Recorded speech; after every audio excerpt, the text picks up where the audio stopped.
Esto se va a terminar. Tercera caída. More about Panama Lewis. Now into this run and gun. Boom! He is down in the first round.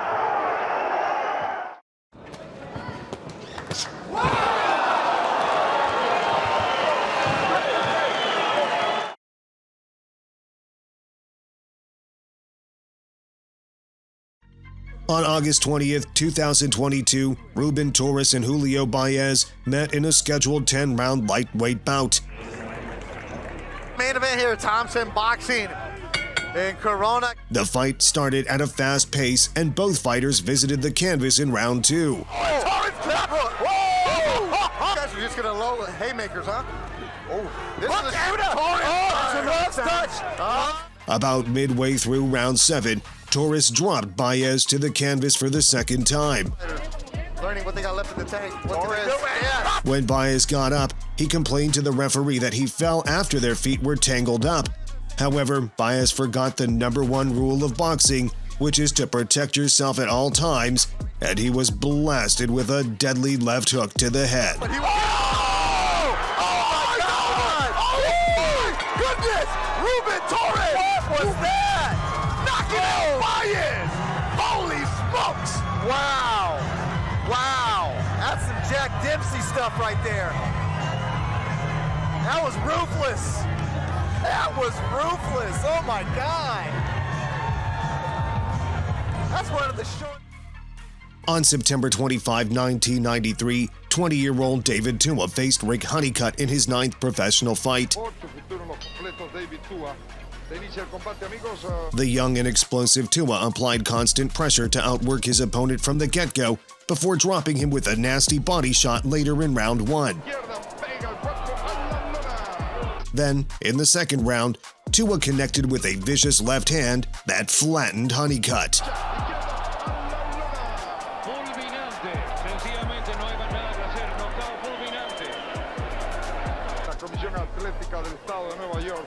Impresionante todo lo de David Tua. Nos hace acordar a Mike Tyson por su estampa. Es un pesado, pero no grandote, de 217, 220 libras. Pero con la contundencia y con un poder de pegada impresionante. Lo mandó a la lona en el primer capítulo para el conteo de protección. Sobrevivió el primer round y aquí lo despachó en el segundo capítulo. On August 17, 2013, Stephen Swifty Smith challenged Gary Buckland for his British super featherweight title. In the 5th round, Smith stopped Buckland with a brutal right uppercut that knocked him out unconscious. Oh, terrific shot. That is a great punch, and I don't think Buckland's going to get up. He's out cold. That is a cracking shot. The right uppercut was an absolute peach. Buckland still down. Tremendous right hand.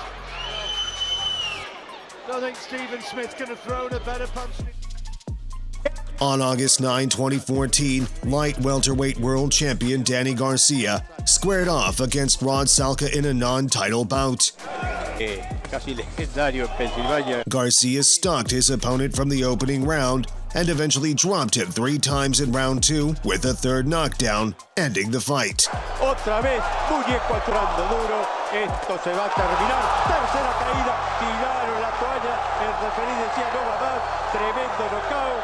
Y estaba ya previsto que esto iba a suceder. Entra la doctora. Entran los supervisores.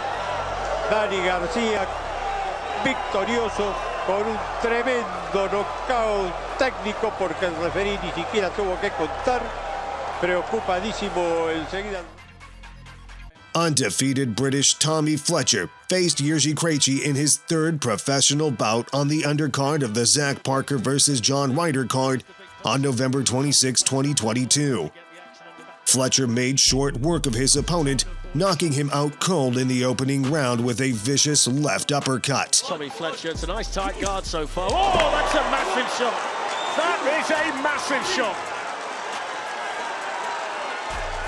Krejci unconscious before he hit the canvas.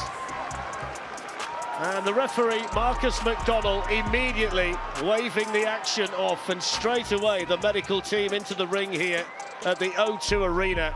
What a finishing shot from Tommy Fletcher. Well, we spoke about it at the start of the round, that left uppercut, how important it was going to be, and he's just delivered probably the best left.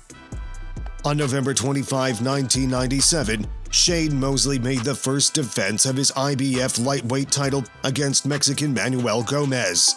God bless you. That IBF lightweight crowd here tonight in the scheduled 12-round fight. Manuel Gomez, 25. Mosley dropped the challenger for the first time in round 4. But the most memorable moment in the fight came in the 11th round when Mosley set up a monstrous right hand that folded Gomez and knocked him out cold. Well, maybe going back in. Maybe going back left. Gomez down the corner, coming out to wave it off. And Gomez saw the corner coming in. He was waving off the corner. He wanted to continue or at least make an effort to get up, but crunching like lightning here in round. On March 30th, 2013, Olympic medalist Gennady Golovkin defended his WBA and IBO middleweight titles against Japanese challenger Nobuhiro Ishida. First round. But Golovkin proved to be too much for the Japanese star to handle. With less than a minute to go in round 3, Golovkin landed an overhand right that floored Ishida.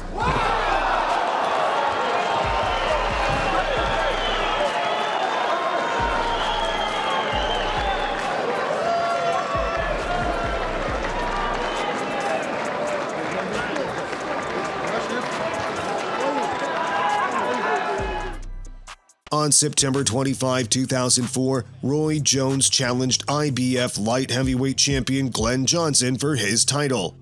This was coming a few months after Jones suffered an upset defeat to Antonio Tarver in a rematch.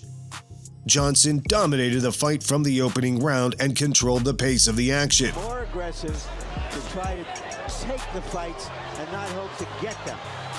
Now Jones is choosing to counter virtually every Johnson shot. He hasn't had a knockout since February 24, 2001. Then, in round 9, he knocked Jones out cold. Well, he turned it up against He takes a right hand and a left hand, and he's on the canvas again for the Johnson. Isn't that big a puncher? For Glenn Johnson, who's not that big a puncher, to have done this damage to Roy Jones tells us, A, that Jones got hit way too many times. Well, this is just back to the numbers game.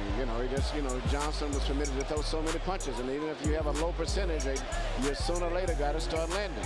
And he let him throw too many punches. But this was a round I figured Roy was going to come out and let it all hang out, and he gets knocked out himself. You may never have dreamed that you would see Oscar De La Hoya and Roy Jones, the two leading lights of their generation in boxing, getting knocked out. On October 19, 1989, two-time world heavyweight champion Tim Witherspoon squared off against the towering Swedish Anders Eklund. Do you have any questions? Okay, go back to your corner. But the fight lasted barely a minute as Witherspoon landed a devastating right hand that knocked Eklund out unconscious. Ну, как вам это нравится? Вот вам иллюстрация поговорки. Чем они больше, тем страшнее не падают.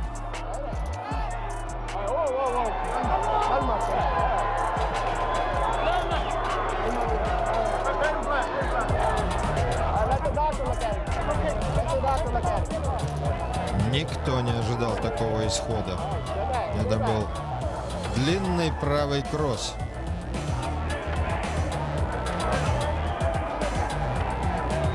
Заметили, что Witherspoon... In another classic matchup, Bob Foster defended his WBA and WBC light heavyweight titles against Mike Quarry. Although Quarry came into the bout with a perfect record of 36-0, he had yet to face anyone at the level of Bob Foster.